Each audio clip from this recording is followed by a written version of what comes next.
అయోధ్య భవ్య శ్రీ రామమందిర ప్రారంభోత్సవాన్ని పురస్కరించుకొని అయోధ్య నుండి వచ్చిన అక్షింతల వితరణ కార్యక్రమాలు సూర్యాపేట జిల్లా పాలకవీడు మండలం బొత్తలపల్లి గ్రామంలో భక్తి ప్రపత్తుల మధ్య కొనసాగాయి.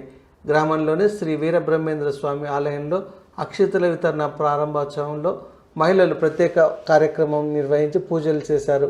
వితరణ కార్యక్రమంలో అయోధ్య రామమందిర తీర్థక్షేత్ర ట్రస్ట్ మెంబర్ రాము, సంపత్, గ్రామ sarpanch Bhogala Veerareddy, vice MPP Pinneli Upenderrao, ward member Atti Rambabu, జన్నంపల్లి Venkateswarlu, Polisetty Ankaiah, Utukuru పెద్ద సైదయ్య, గజవేలి నరసింహారావు, శ్రీను, అందె బ్రహ్మయ్య, రామినేని కోటేశ్వరరావు, మహిళా భక్తులు పెద్ద సంఖ్యలో పాల్గొన్నారు.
అయోధ్యలో 500 సంవత్సరాల క్రితం ఎప్పుడో గుడి ఉండేది ఉంటే అది కొన్ని అప్పుడు పరిపాలించే రాజులు దాన్ని పడగొట్టి 500 సంవత్సరాల నుంచి కూడా ఇప్పుడు ఆడ గుడి కట్టడానికి కొన్ని అడ్డంకులు సృష్టించడం వల్ల అది ఇప్పుడు ఈ 3 సంవత్సరాల క్రితమే దాన్ని నిర్మాణం చేయడం జరిగింది.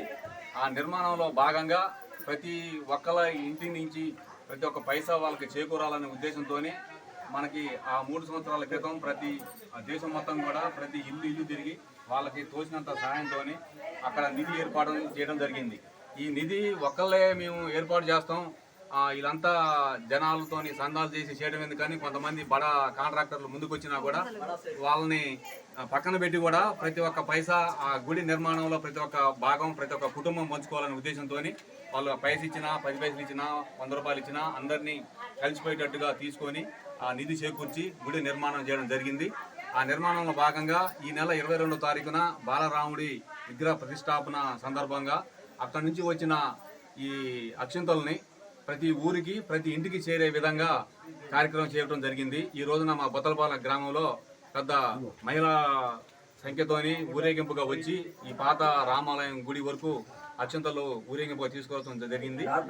ఈ రోజున మా బొత్తలపాలెం గ్రామంలో 650 కుటుంబాలు దాకా ఉంటే ఒక్కొక్క 7 భాగాలుగా విభజించి ప్రతి ఒక్క ఇల్లుకి చేరే విధంగా ప్రతి ఒక్క ఇల్లుకి అక్షింతలు చేరే విధంగా అందరినీ ఏర్పాటు చేసి ఈ రోజున డిస్పాచ్ చేయడానికి అంతా మేము సిద్ధమైనాము. ఈ అక్షింతల్ని 22వ తారీఖు వరకు ప్రతి ఇంటిలో పూజా గదిలో భద్రపరుచుకొని మనం ఎట్లయితే పూజ చేసుకుంటున్నామో ఆ విధంగా పూజ చేసుకొని ఆ 22వ తారీఖు రోజు ఆ విగ్రహ ప్రతిష్ట రోజు అక్కడ జరిగే కార్యక్రమం మనకి టీవీలు ఏర్పాటు చేసి లైవ్లో చూపించడం జరుగుతుంది.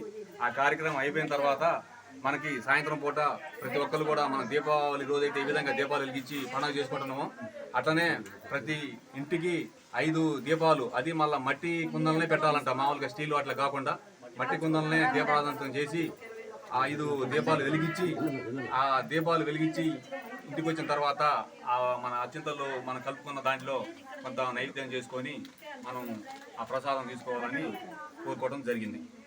ఇది అందరం మహిళా అధిక సంఖ్యలో పాల్గొన్నారు. బొత్తలపాలెం గ్రామంలో ఆ గ్రామ పెద్దలు అందరం కలిసి మొత్తం ఒకటే నిర్ణయంతో పార్టీలకు సంబంధం లేకుండా అందరం కలిసి ఇల్లు తిరిగి ప్రతి ఇంటికి చేరే విధంగా అక్షంతలు మార్చడం జరుగుతుంది.